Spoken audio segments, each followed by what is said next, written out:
女人每天都被关在蒸笼里，镇北侯认为蒸汽会软化女人皮肤的质感，进而满足她深夜的欲望。嫡姐虽每天痛苦万分，但也不敢反抗。直到一天，镇北侯莫名死在了床上。姐夫镇北侯出殡那日，嫡姐在灵堂上壮观自尽，被救下后，皇上赞她忠贞，亲自下旨封为节妇，赐居长宁伯府。二公子陆恒袭爵，姐姐牵线让我嫁入伯府，说有我做个妯娌姐妹相伴，方可解她的苦闷。陆恒待我极好，没多久我便有了身孕，他更是日日山珍海味，亲自喂我，说要好好将养。直至生产那天，我因胎儿过大难产，而府中的人只听着我痛苦哀嚎，竟无一人出府为我寻医。濒死之际，嫡姐抱着一个孩子进来，妹妹，从今以后这就是你的孩子了，你安心去吧，姐姐会帮你把他养大。陆恒抱着他们母子，冷眼看向我，让你做了1年的伯夫人，也算便宜你了。我从始至终爱的人只有婉清一个，若不是她有孕了，我也不会娶你进门做这场戏。原来一切都是他们的陷阱。我听着他们的笑声，咽下了最后一口气。再睁眼，我回到了满城缟素。镇北侯关果回京那天，嫡姐婉清一身孝衣站在人群中，脸色苍白，唯有红唇一点，分外惹人怜爱。她与镇北侯陆昭成亲第2日，夫君便奉旨出征。算下来，夫妻相处不过短短几个时辰，连圆房都未曾有过。不到1年，镇北侯战死沙场的消息传回京城，竟尸骨无存。那具被禁军护送回京的棺椁里，只静静躺着一套染血的盔甲和一块他随身佩戴的虎符。皇上感念镇北侯忠勇，为保家国战死边疆，亲自身着素色龙袍，率满朝文武守在城门迎接棺椁。百姓们也自发涌上街头，手持白菊沿街肃立，哭声与哀乐交织在一起，将整座京城都笼罩在悲戚之中。一片素白的队伍缓缓迎面而来，棺椁由8名禁军抬着，黑气锃亮的棺木上缠满白绫，随着步伐微微晃动，仿佛在诉说着主人未尽的壮志。哀乐声愈发凄切，嫡姐婉清的身子轻轻颤抖起来，她提起孝裙，脚步踉跄地朝着棺椁走去，那背影柔弱无骨，看得周围不少人纷纷落泪。上一世，她便是在这城门之下，当着皇上和满朝官员的面，猛地撞向棺木，虽未殒命，却博得了贞洁烈妇的美名。而我，便是那个愚蠢至极的人。见他冲得凶狠，下意识冲上去拦了一把，谁知竟成了他演戏的助力。他借着我阻拦的力道，顺势撞得更真切，额头擦破一点皮便晕了过去，而我胸口却被他撞得一片淤青，疼了好几日。这一次，我站在原地，双手悄悄攥紧了衣袖，指甲深深掐进掌心中，冷笑连连。苏婉清，没有我的帮忙，我倒要看看你这场戏还能演得如此天衣无缝吗？我快步上前，轻轻扶住嫡姐的手臂，指尖触到她微凉的衣袖，脸上立刻堆起悲戚的神色，眼眶泛红，声音哽咽：姐姐慢些走，小心脚下。她侧头瞥了我一眼，那眼神飞快掠过一丝惊讶，随即又被浓重的哀伤覆盖。她轻轻靠在我身上，声音带着哭腔：妹妹，你看，那就是夫君的棺椁，他就这么走了，留我一个人往后可怎么活啊？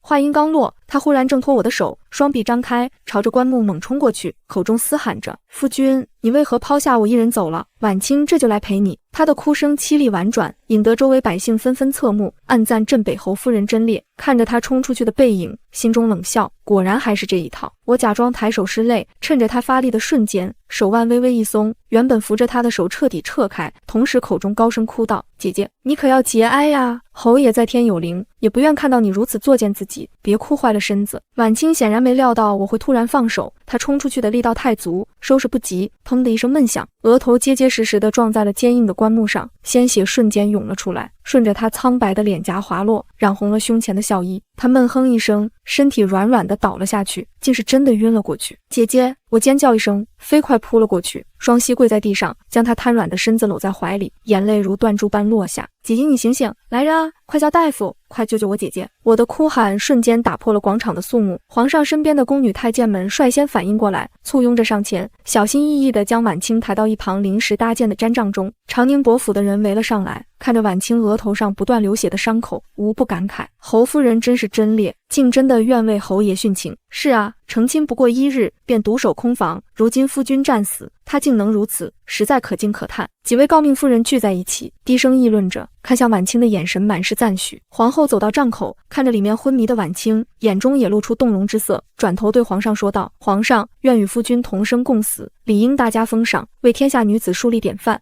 皇上点点头，语气沉重。皇后所言甚是，来人，拟旨封镇北侯夫人苏婉清为2品诰命节妇，赏黄金100两，锦缎千匹，谢皇上隆恩。长宁伯老夫人带着伯府众人连忙跪下接旨，老夫人脸上满是红光，显然对这份荣耀极为满意。陆恒站在人群中，眼神闪烁，带着一丝不易察觉的紧张。很快，我们随着伯府众人一同进帐，婉清依旧昏迷不醒，额头上的伤口已经被宫女简单包扎过，脸色苍白如纸。陆恒快步走到榻边，看着婉清，转头向我问道：“苏二小姐，嫂嫂她怎么样了？有没有大碍？”他的声音刻意放轻，带着一丝掩饰不住的担忧。可我看得清清楚楚，他眼底深处藏着的是慌乱。我心中了然，这时候的婉清已经怀了他的孩子，不过1个月身孕，若是被太医诊出来，那这场贞烈的戏码可就彻底砸了。我故作急切地看向皇后身边的贴身嬷嬷，躬身说道：“嬷嬷，劳烦您快传太医来看看，姐姐如今是皇上亲封的杰妇，身份尊贵，若是有个3长2短，谁也担不起这个责任啊。”陆恒脸色一变，连忙上前一步，拦住嬷嬷的去路，说道：“不必不必，嫂嫂只是一时气急撞晕了，何必劳动宫中太医，请府里的大夫诊治就好，免得再生出什么事端。”他的话说得冠冕堂皇，可语气中的急切却瞒不过人。我心中冷笑，怕的就是太医来吧。我立刻提高音量，带着一丝质问的语气说道：“姐姐替侯爷训诫，这份贞烈可感天地。她如今是御封的杰妇，若是在这城门之下有了闪失，不仅是伯府的损失，更是辜负了皇上的厚爱。二公子，你担得起这个责任吗？”我的话掷地有声，周围的官员和诰命夫人们都纷纷侧目，看向陆恒的眼神带着一丝质疑。皇后身边的嬷嬷也点点头，说道：“苏小姐说的极是，侯夫人身份特殊，确实该请太医仔细诊治。来人，快传太医！”嬷嬷一声令下，立刻有太监快步跑去传旨。陆恒脸色涨红，想要再辩解，却被周围人的目光看得无从开口，只能站在一旁，额头渐渐渗出细汗。上一世婉清假意撞棺，人是清醒的，只是装晕。伯府只请了府医来看，随便开了些活血化瘀的药，自然无人知晓她有孕之事。可这一世，她是真的撞晕了过去，额头还受了伤，正是揭露她身孕的最好时机。太医来得很快，不过一炷香的功夫，便背着药箱匆匆赶来。陆恒见状，还想上前阻拦，我立刻抢先一步挡在他面前，挺直脊背，眼神坚定地说道：“陆二公子，姐姐是我的嫡亲姐姐，太医诊脉是为了姐姐的安危，还请二公子不要阻拦。”我这副护姐心切的模样，引得周围人纷纷点头称赞，都说苏二小姐重情重义。皇后刚好走进来，看到这一幕，不由问道：“这是怎么了？侯夫人可还好？”太医连忙躬身行礼说道：“回皇后娘娘，臣这就为镇北侯夫人诊脉。”太医走到榻边，伸出手指搭在婉清的手腕上，他闭上眼睛，片刻后脸色渐渐变得古怪起来，带着一丝惊疑。我见状，立刻扑到榻边，握住婉清的手，泪如雨下，大声问道：“太医，是不是我姐姐出了什么事？她的伤很严重吗？你快说。”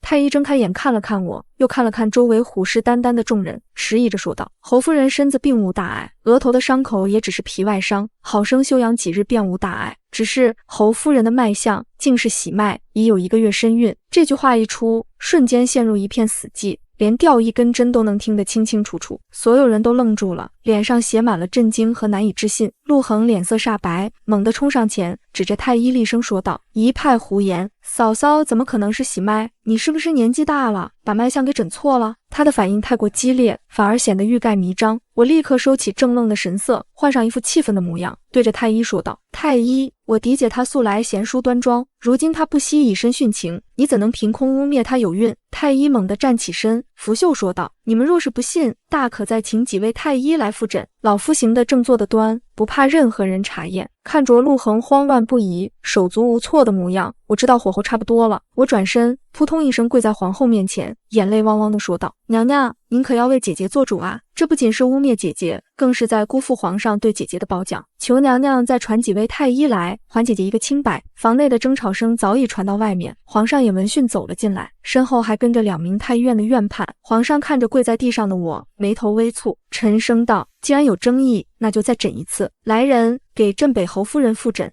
身后的2位院判立刻上前，恭敬的行礼后，轮流为婉清诊脉。2人搭脉的时间并不长，不过几息功夫，然后齐齐跪在皇上面前，异口同声地说道：“禀皇上，镇北侯夫人确实是喜脉，已有1月有余，绝无差错。”我惊呼一声，瞬间捂住了嘴，眼中满是震惊和不敢置信，仿佛承受不住这个打击。门外的夫人们再也忍不住，瞬间炸开了锅。我的天，刚封为杰妇就查出有孕，这也太荒唐了吧！听说镇北侯成亲第2日就出征了，夫妻2人根本没圆房，这孩子怕是来路不正啊。老夫人脸色铁青，身体摇摇欲坠，显然是受了极大的刺激。陆恒浑身颤抖，冷汗顺着脸颊流下，浸湿了胸前的衣衫。皇上的眼神冰冷地扫过长宁伯府众人，最后落在榻上昏迷的婉清身上，眼中满是失望。皇后也皱着眉头，显然对这突如其来的变故极为不满。就在这时，榻上的婉清忽然缓缓睁开了眼睛，她迷茫地看了看满屋子的人，又摸了摸自己额头上的伤口，脸上露出痛苦的神色，哭着说道：“你们为何要救我？就让我随夫君而去吧。他走了，我活着还有什么意义？”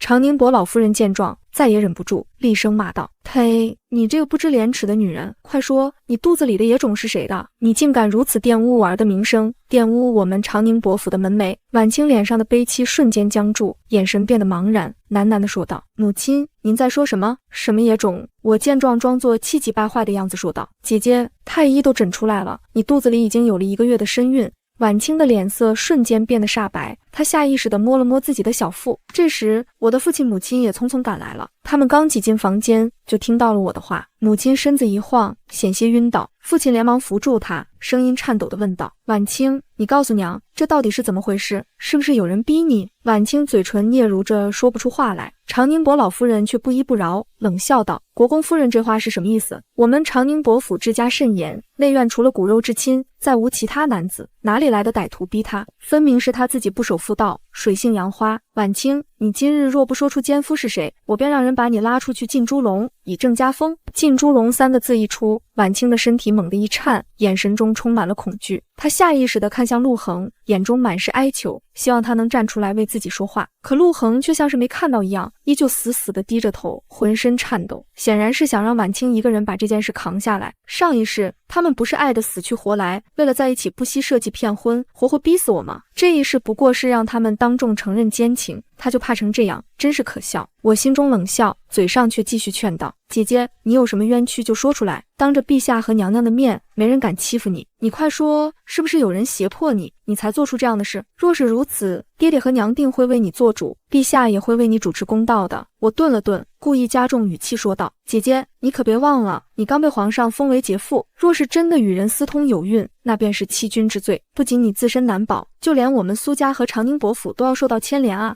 欺君之罪这4个字彻底击垮了婉清的心理防线，她脸色惨白如纸，身体摇摇欲坠。父亲脸色铁青，猛地甩开袖子，扑通一声跪在皇上面前，痛哭流涕地说道：“陛下，老臣教子无方，竟教出如此不知廉耻的女儿，玷污了伯府清誉，辜负了陛下的信任，老臣罪该万死，求陛下严惩。”老夫人看着婉清，眼神冰冷，厉声喝道：“不说是不是？来人，把这个不知廉耻的女人拉出去，杖责50，然后进猪笼。”婉清尖叫一声，扑通一声跪倒在地，泪水混合着额头的血水顺着脸颊流下，显得格外狼狈。她看着老夫人，又看了看皇上，终于崩溃了，哭喊着说道：“母亲，陛下，我腹中的孩子是陆恒的，是二公子陆恒的。”这句话像一道惊雷，炸得所有人都目瞪口呆。陆恒浑身一僵，猛地抬起头，脸上满是绝望和惊恐。老夫人连退几步，指着陆恒，气得浑身发抖：“你说什么？陆恒，你这个混账东西，你竟敢做出这种猪狗不如的事！你大哥为国捐躯，你却与自己的长嫂私通，你怎么对得起你大哥？怎么对得起列祖列宗？”陆恒扑通一声跪倒在地，对着老夫人连连磕头，咣咣作响，很快额头就磕出了血。他哭着说道：“母亲，儿子知错了，儿子真的知错了。可当时大哥成亲，还未与嫂嫂圆房便上了战场，他们算不得真正的夫妻。儿子自幼便倾慕婉清，求母亲成全我们吧。更何况他腹中已有了我的骨肉，那也是长宁伯府的长孙啊！求母亲看在孩子的份上，饶了我们吧。”婉清也连忙磕头哭求道：“母亲，陛下，我不是故意的。侯爷临上战场前曾私下对我说过，若他不幸战死，便让我不必为他守节，允许我改嫁。夫君为国身死，难道他的遗愿你们也不能成全吗？我与陆恒是真心相爱的，求陛下开恩。”我站在一旁，差点忍不住笑出声来。他的脸皮可真够厚的，竟然能说出这样的话。侯爷若是泉下有知，怕是也要被他气得活过来。我立刻上前一步，对着皇上躬身行礼，语气沉痛地说道：“陛下，臣女有话要说。姐姐口口声声说侯爷允许她改嫁，可1个月前，侯爷战死的消息还未传回京城，他便与陆二公子私通有孕，这哪里是尊侯爷遗愿，分明是早有私情。侯爷为国捐躯，忠勇无双，却没想到身后竟被自己的弟媳和亲弟弟如此玷污名声。臣女身为苏家女儿，实在羞愧难当。姐姐做出这样的事，不仅丢尽了苏家的脸，更是辜负了侯爷的一片深情，辜负了皇上对她的褒奖。父亲也连忙附和道：“陛下，小女所言句句属实，老臣教子无方，愿承担一切罪责，只求陛下为侯爷讨回公道，还苏家一个清白。”皇上看着跪在地上的陆恒和婉清，眼神冰冷，语气中满是失望。苏婉清，看在镇北侯为国捐躯的份上，朕饶你一命。当年是朕为长宁伯府和宁远公府赐的婚，如今便由朕做主，替镇北侯休弃你，只夺你的2品诰命。从今往后，你不再是沈爱卿的夫人，与长宁伯府再无瓜葛。他顿了顿，看着陆恒厉声说道：“陆恒，你身为镇北侯之弟，不思为兄报仇，为国效力，反而与长嫂私通，玷污门楣，简直罪无可赦。朕念在你兄长的功绩，暂不追究你的罪责，但你与苏婉清的私情，朕绝不允许。”陆恒和婉清脸色惨白，瘫软在地上，再也说不出话来。皇上叹了口气，说道：“只可惜镇北侯年纪轻轻，为国捐躯，忠心可嘉，却连个为他扶丧斩衰3年的人都没有，实在令人惋惜。”我心中一动，一个念头瞬间冒了出来。当年皇上赐婚，只说让宁远公府嫁一个女儿给镇北侯，并未指明是嫡女还是庶女，只是按照长幼之序才让婉清嫁了过去。如今婉清被休，苏家的名声受到牵连，父亲定然不会让我一直留在府中。若是我主动请旨，以未亡人的身份嫁给镇北侯，为他扶丧守节，不仅能保住苏家的名声，还能得到皇上的赞许，更能顶着镇北侯未亡人的头衔，往后在京中无人敢欺。而且镇北侯已经，我无需真正履行夫妻义务，只需守着伯府的产业过自己的小日子，岂不是美哉？想到这里，我立刻扑通一声跪在皇上面前，叩首说道：“陛下，镇北侯乃国之忠烈，为保家国战死沙场，其忠勇之心可昭日月。长姐做出这等有辱他名声的事，臣女心中愧疚万分，愿替苏家赎罪，以未亡人的身份嫁给镇北侯，为他扶丧斩衰，3年守节，一生绝不辱没他半分名声。若是长宁伯府同意，臣女也愿意过继一位宗子，悉心教养，继承镇北侯的香火，让他不至于后继无人。”什么？皇上和皇后都失声惊呼，显然没料到我会做出这样的决定。皇后看着我，眼中满是赞许，对着父亲母亲说道：“宁远公夫人，看来苏氏一族还是有忠贞女子的。2小姐此举实在令人敬佩。”皇上也点了点头，脸上露出欣慰的神色。好，苏2小姐深明大义，忠贞不屈，实属难得。来人，拟旨册封宁远公次女苏静书为和珍县主，赐婚镇北侯陆昭，赏黄金1000两，良田100亩，绸缎1000匹。待棺椁入府后，便举行婚礼，让苏2小姐以正妻之礼为沈爱卿扶丧守节。谢皇上隆恩！我和父亲母亲连忙叩首谢恩。长宁伯老夫人也反应过来，连忙带着伯府众人跪下谢恩，脸上满是感激。毕竟我这样做，不仅保住了长宁伯府的名声，还让伯府有了继承人的希望。圣旨当场宣读完毕，婉清身上的孝衣被仆妇们粗鲁地扒了下来，她披头散发，狼狈不堪地被押了下去，送往伯府祠堂关押。我走到棺椁前，捧起牌位，站在迎棺队伍的最前面，用带着哭腔却无比坚定的声音喊道：“迎夫君回府！”哀乐声再次响起，禁军抬着棺椁，缓缓朝着长宁伯府走去。就在队伍行至半路时，远处传来一阵急促的马蹄声，伴随着一声高喊：“镇北侯回来了！镇北侯没死，他回来了！”所有人都愣住了，纷纷停下脚步，朝着声音传来的方向望去。只见一名骑兵快马加鞭，朝着我们这边飞驰而来。他身上沾满了尘土和血迹，显然是长途跋涉而来。骑兵冲到皇上面前，猛地滚下马来，扑通一声跪在地上，气喘吁吁地说道：“禀皇上，侯爷他没死，侯爷中了毒箭，摔下悬崖，被一位农家老夫妇所救，如今已经痊愈，正在回京的路上，预计今日午后便能抵达京城。”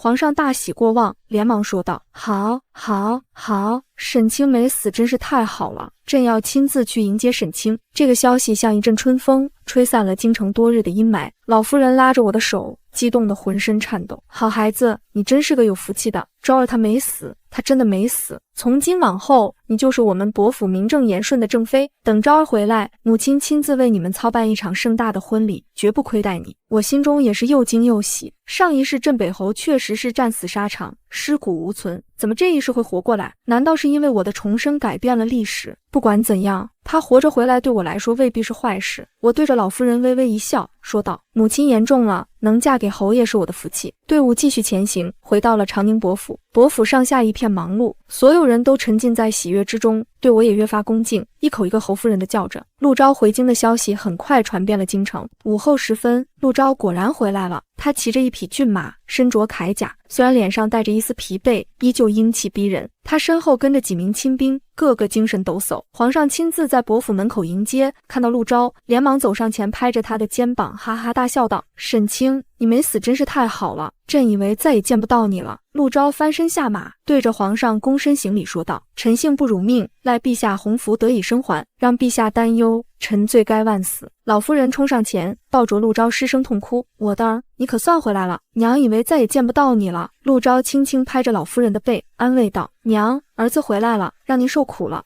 他的目光扫过众人，最后落在我身上，眼神中带着一丝探究和惊讶。我连忙走上前，躬身行礼：“妾身苏静书，见过侯爷。”陆昭微微颔首：“辛苦你了。”简单的寒暄过后，陆昭便被太医请去诊治。太医检查过后说，他身体并无大碍，只是中毒后身子有些虚弱，需要好生休养。因老夫人的吩咐，我住进了主院的侧厢房，方便照顾陆昭。伯府上下对我言听计从，毕竟我是皇上亲封的县主，又是伯府名正言顺的夫人。几日后，陆昭的身体渐渐恢复。一日，他坐在书房看书，我端着一碗汤药走了进去。他放下书卷，看着我，脸上带着一抹慎重，说道：“听说在我战死的消息传回京城后，你愿以魏王人的身份为我扶丧，还向皇上请旨要嫁给我。”我放下汤药，躬身说道：“回侯爷，长姐做出有辱伯府和苏家名声之事，妾身心中愧疚，愿替苏家赎罪，也愿为侯爷守节，保住伯府的清誉。”陆昭看着我，眼神深邃，说道：“无论你是为了苏家的名声，还是为了其他什么，本侯都感念你的这份情。如今圣旨已下，你已是我陆昭的妻子，日后长宁伯府便由你做主，府中大小事务，你可自行决断。”他顿了顿，继续说道：“至于陆恒，你不必理会他，我已经听说了他和苏婉清的事，此事我会处理。还有，公府已经将苏婉清逐出了族谱，往后你不必再敬她为姐姐，她与你再无任何关系。在这伯府之中，若有人敢欺负你，只管打回去，出了事由我为你撑腰。”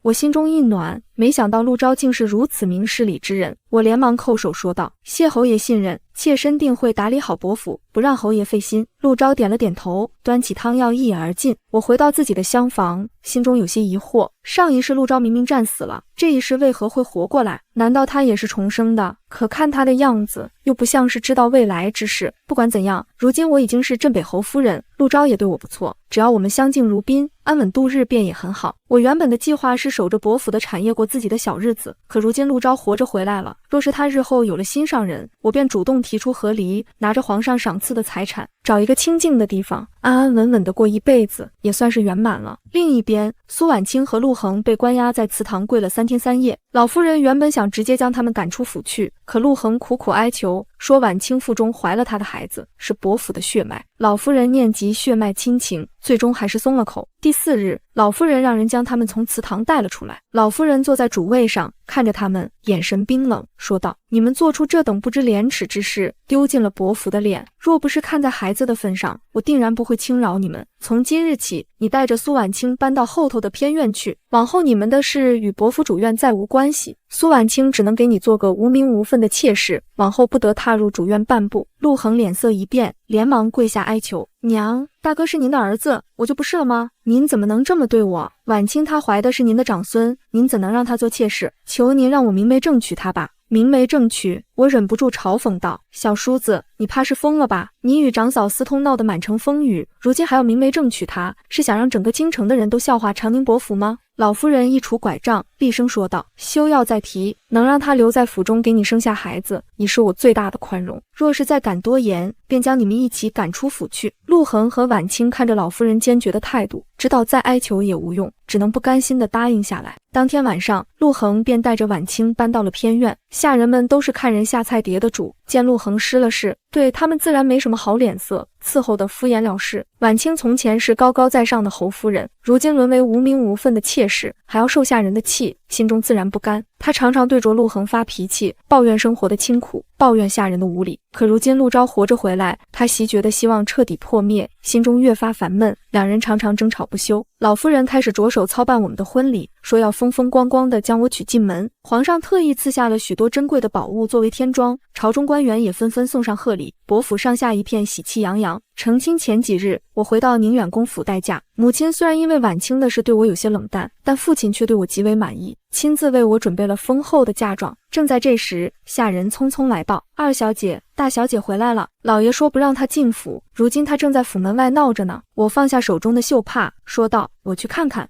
我刚走到院中，就看到婉清被2名家丁拦在府门外。她披头散发，衣衫不整，看起来格外狼狈。看到我出来，她立刻挣脱家丁的阻拦，冲了进来，一把抓住我的衣袖，眼神怨毒地看着我，尖叫道：苏静书，你以为你做了镇北侯夫人就清清白白了吗？你与陆昭没有正式成亲，却一直住在同一个院子里，3个月孤男寡女共处一室，谁知道你们有没有做什么见不得人的事？他的话像一根针，刺得我心头火起。我抬手，啪的一声，狠狠一巴掌打在他脸上。我冷冷地看着他，说道：苏婉清，当初在城门口，皇上下旨赐婚，我与侯爷的婚事早已昭告天下。我住在伯府是为了照顾养伤的侯爷，也是为了履行侯夫人的职责，名正言顺。你竟敢污蔑我和侯爷的名声，难道你是觉得皇上的旨意算不得数吗？婉清捂着脸，眼中满是恨意，尖叫道：你敢打我，我可是你的长姐。就在这时，一道清朗的声音从门外传来：谁敢对我夫人不敬？我回头一看，只见陆昭穿着一身大红的喜袍，带着迎亲的队伍走了进来。他身姿挺拔，面容俊朗，喜袍衬得他越发英气逼人。陆昭走到我身边，将我护在身后，沉着脸看向被按在地上的婉清，语气冰冷地说道：陆恒，你若是管教不好自己的妾室，我便亲手管教。若再让我看到一次，你们便一起滚出长宁伯府，永远不得踏入伯府半步。陆恒脸色一白，连忙上前一把将婉清从地上拉起来，厉声说道：今天是什么日子？你也敢在这里闹事？我告诉你，你若是再敢胡来，我便休了你，让你自生自灭。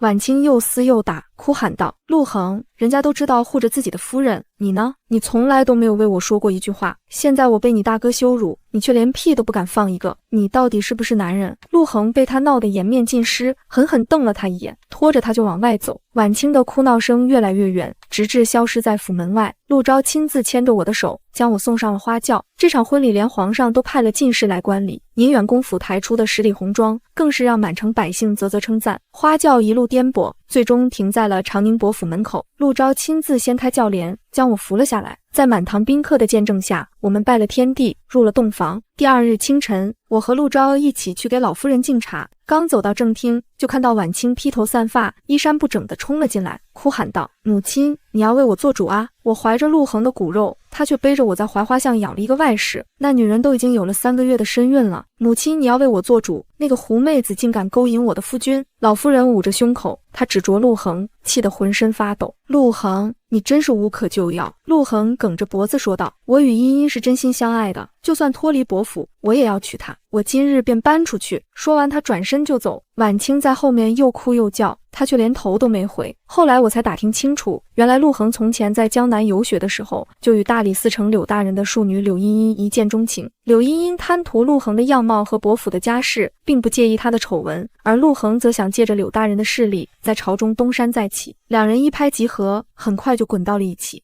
陆恒以为生米煮成熟饭，柳大人定然会低头认下这门亲事，可他没想到柳夫人是个出了名的母老虎，得知这件事，当即就将他轰出了柳府，断绝了关系。陆恒没办法，只能先将柳茵茵安置在槐花巷的一处宅院里，想着先成亲，日后再慢慢求柳大人原谅。可他没想到这件事竟被婉清发现了。陆恒不顾婉清的反对，在外面租了一处小院，简单办了婚礼，将柳茵茵娶了进门。3日回门时，他带着柳茵茵去柳府，却被柳府的下人拦在了门外。柳大人更是放出话来，永不认这个女儿。他娶的2个女人，一个是被苏家逐出族谱的弃女，一个是被柳家断绝关系的庶女，不仅没能给她带来任何助力，反而成了她的拖累。柳茵茵嫁给陆恒后，才发现她根本没有多少钱财。陆恒分家产时，老夫人为了惩罚她，只给了她很少一部分，那些钱财很快就被她挥霍一空。柳茵茵原本以为能过上富贵日子，没想到却要跟着她受苦，心中自然不满，常常与婉清争吵。陆恒不堪其扰，索性整日流连于青楼楚馆，对家中之事不管不顾。他手中没钱，便开始变卖婉清和柳茵茵的嫁妆。婉清的嫁妆早就被他偷卖得一干二净，柳茵茵的嫁妆也没能幸免。日子一天天过去，婉清的肚子越来越大。到了生产那日，她腹痛难忍，让丫鬟去请大夫和稳婆，却发现家中连请人的银子都没有了。丫鬟没办法，只能跑到伯府主院求救。老夫人念及她腹中的孩子是伯府的血脉，最终还是派了稳婆过去。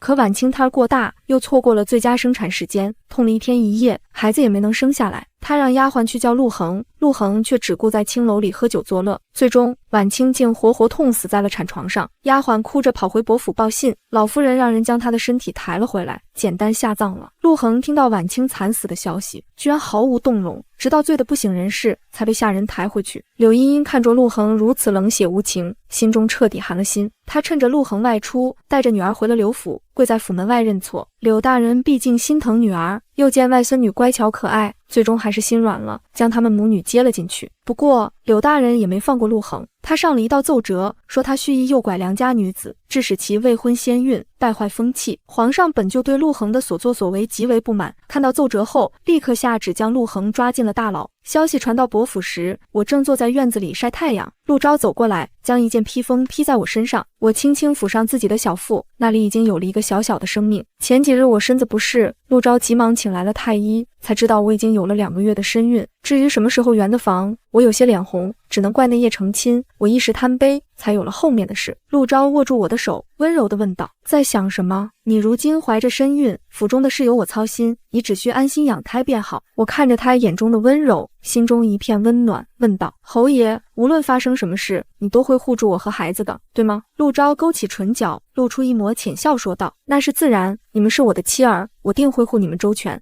日子一天天过去，我的肚子越来越大，陆昭对我越发体贴，每日都会抽出时间来陪我散步，还会亲手为我做些我爱吃的点心。府中的下人也对我恭敬有加，将我照顾得无微不至。8个月后，我终于到了生产之日。阵痛一阵阵袭来，疼得我浑身冒汗。后来疼得实在厉害，我恍惚中看到陆昭冲了进来，紧紧握住我的手，在我耳边郑重地说道：静书，我要告诉你一个秘密，其实我也是重生的。上一世我战死沙场后，灵魂一直徘徊在伯府，看到了你被婉清和陆恒害死的全过程，看到了你临死前的不甘和痛苦，我心中愧疚不已。若不是我战死，你也不会落得那般下场。这一世我侥幸活了下来，便是为了护你周全，弥补上一世的遗憾。我疼得浑身发抖，听着他的话，心中满是震惊。原来他也是重生的，难怪他对我如此好，难怪他对婉清和陆恒的事如此决绝。第2日清晨，随着一声响亮的婴儿啼哭，我们的长子终于诞生了。陆昭冲进产房，看着躺在床上虚弱的我，又看着襁褓中粉嫩的婴儿，眼中满是激动和喜悦。他走到床边，握住我的手，声音哽咽地说道：静书，谢谢你，谢谢你给了我一个完整的家。我看着他眼中的泪水，又看了看身边的孩子，心中一片柔软。上一世的阴霾早已被这新生命的到来彻底驱散。从今往后，我再也不会被那些痛苦的回忆所困扰。阳光透过窗户洒在房间里，温暖而明亮。陆昭抱着孩子坐在我的床边，温柔地看着我们母子。我知道，从今往后全都是好日子了。时光如白驹过隙，转眼间我们的长子陆承安已满周岁。那日抓周礼上，承安在一堆物件中毫不犹豫地抓起了陆昭的虎符，又用另一只手拿起我放在一旁的毛笔，引得满堂宾客纷纷称赞，说这孩子将来定是文武双全的栋梁之才。陆昭抱着承安，眼中是藏不住的骄傲。老夫人更是笑得合不拢嘴，连连说：咱们伯府后继有人了。自那日生产时，陆昭向我坦白了重生之事，我们之间便再无秘密。夜里，我们常常相拥而谈，说起上一世的种种，也规划这一世的未来。上一世我战死后，灵魂飘荡在伯府上空，眼睁睁看着你被他们设计，被他们欺骗，最后在产床上痛苦死去。陆昭的声音在黑暗中格外沉重，那时我恨自己无能，即使成了鬼魂也无法保护你。看着你咽下最后一口气，我发誓若有来世，定要护你周全。我靠在他怀中，轻声道：这一世，你不是做到了吗？他收紧手臂，还不够，我要让你此生无忧，让程安健康长大，让那些伤害过我们的人都得到应有的报应。说到报应，陆恒在牢中的日子并不好过。柳大人的奏折只是开始，随后又有数名官员上奏，揭露陆恒在外界伯府之名行欺压百姓、强占民田之事。皇上震怒，下令严查，查出来的结果令人啧舌。陆恒不仅在外面欠下巨额赌债，还曾挪用伯府宫中的钱财，甚至偷盗过陆昭书房中的一些军事文书，试图卖给敌国探子换取钱财。他竟敢通敌！我看到密报时震惊不已。陆昭面色冷峻，上一世我战死，恐怕也与他脱不了干系。我中的那支毒箭来得蹊跷，军中有内鬼接应。这一世我侥幸未死，便暗中调查，果然查到了他与此事的关联。那你为何不早些揭发他？我不解，我在等。陆昭眼中闪过寒光，等他自己露出更多马脚，等他将所有罪行都做实，我要让他永无翻身之日，也要让那些与他勾结的人一网打尽。陆恒通敌卖国的证据确凿，皇上当即下旨削去陆恒一切爵位继承权，终身监禁，不得赦免。与他勾结的一干人等也纷纷落网。消息传到伯府时，老夫人沉默了许久，最终长叹一声：自作孽，不可活。从今往后，我只有招一个儿子。陆恒入狱后不久，便得了重病，狱中条件恶劣，他又心气郁结，病势日渐沉重，不到半年，便在狱中病逝，结束了他荒唐而可悲的一生。他死的那天，正好是晚清的忌日，我去晚清坟前上了一炷香，坟头荒草萋萋，无人打理，与伯府祖坟的整洁肃穆形成鲜明对比。他最终连入祖坟的资格都没有，只能葬在这偏远的山脚下。姐姐，若有来世，望你擦亮眼睛，莫要再被虚情假意所惑。我轻声说道，将一束白菊放在坟前，山风拂过，卷起几片落叶，仿佛在回应我的话。从晚清坟前回来，我发现府中来了客人，是柳茵茵，她带着女儿陆雨薇前来拜访。如今的柳茵茵与从前大不相同，一身素衣，不施粉黛，神情恬淡。她见到我，恭敬地行了一礼，茵茵见过侯夫人。我连忙扶起她，柳姨娘不必多礼，快请坐。柳茵茵摇头道，夫人唤我茵茵便好，我已不是陆恒的妾室，柳家为我办了和离，如今我只是柳家的女儿，雨薇的娘亲。她顿了顿，继续说道，今日前来，一位感谢夫人当日没有阻拦老夫人派人去为苏婉清接生，虽然她最终没能活下来，但这份心意我代她铭记。二位请罪，为我从前不懂事，给伯府带来的麻烦致歉。我看着眼前这个与从前判若两人的女子，心中感慨万千。苦难有时能摧毁一个人，有时也能让一个人重生。往事已矣，不必再提。我温和地说，雨薇这孩子长得真可爱，日后若有什么需要帮忙的，尽管开口。柳茵茵眼中含泪，多谢夫人宽宏大量，我只愿将雨薇好好抚养长大，教她明辨是非，不再重蹈她父母的覆辙。临走时，柳茵茵从怀中取出一本册子交给我，这是陆恒生前的一些往来信件和账目，我整理了出来，或许对侯爷有用。我接过册子，郑重道谢。柳茵茵离开后，我翻开册子，里面详细记录了陆恒与各方势力的往来，甚至包括他与敌国探子接触的时间、地点。我将册子交给陆昭，他看后神色凝重，这些证据足以将朝中几个隐藏很深的钉子拔除。柳茵茵这份情，我记下了。时光平静地流淌，承安3岁那年，我又有了身孕。这次怀孕比上一次轻松许多，陆昭几乎将所有的公务都搬回家中处理，只为多陪我一会儿。老夫人更是天天炖补品，说我太瘦了，要好好补补。娘，我再吃就要走不动路了。我笑着抱怨，心中却满是甜蜜。胡说，你如今是一个人吃2个人补，不多吃点怎么行？老夫人慈爱地看着我，又转头对正在玩木马的程安说，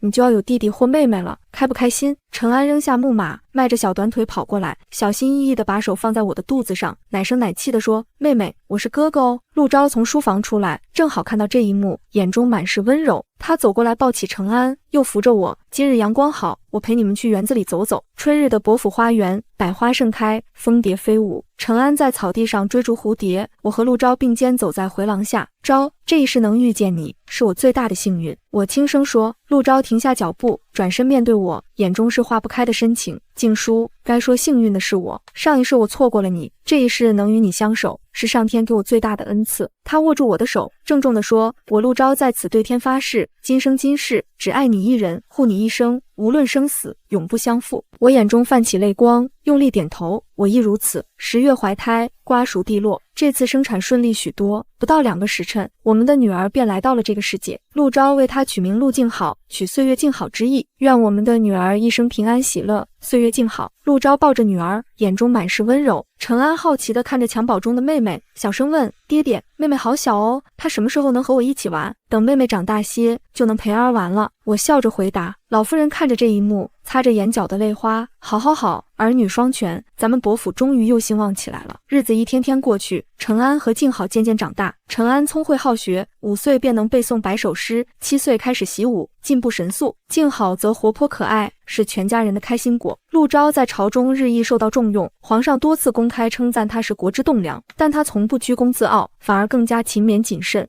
上一世我战死沙场，未能尽忠报国，这一世我要加倍努力。陆昭常常这样对我说，我知道他心中始终怀着对国家和百姓的责任，这也是我深爱他的原因之一。成安10岁那年，陆昭被封为镇国公，爵位世袭罔替。册封大典上，皇上亲自为他戴上国公冠冕，满朝文武齐声祝贺。那日回府后，陆昭将我和孩子们叫到书房，从柜中取出一只木盒。这是什么？成安好奇地问。陆昭打开木盒，里面是一套精美的首饰和一块质地温润的玉佩。他拿起玉佩对我说，这是我母亲留下的，他说要传给陆家的媳妇。他又拿起首饰对静好说，这是爹爹为你准备的嫁妆之一，等你长大出嫁时还会有更多。最后他看向成安，从盒底取出一枚印章，这是镇国公府的府印。成安，爹爹今日将它交给你，不是要你现在就用，而是要你记住，陆家的荣耀需要代代守护，陆家的责任需要代代承担。成安郑重的双手接过府印，小脸上满是坚毅。爹爹放心，儿定不辜负您的期望。看着这一幕，我心中满是欣慰。上一世的痛苦与不甘早已随风而逝，这一世的幸福与美满正绵延长流。夜深人静时，我靠在陆昭怀中，看着窗外的明月，轻声说，昭，谢谢你给了我这样好的人生。陆昭亲吻我的额头，傻瓜，是我们共同创造了这样好的人生。他握住我的手，指尖相扣，静书，若有来世，我仍要找到你，娶你为妻，与你白首不离。我微笑点头，好，生生世世永为夫妻。月光如水，洒满房间，也洒在我们交握的手上。那枚我重生后一直戴在手上的玉镯，在月光下泛着温润的光泽，仿佛在诉说着一个关于重生、关于救赎、关于真爱的故事。而我知道，我们的故事还将继续，直到永远。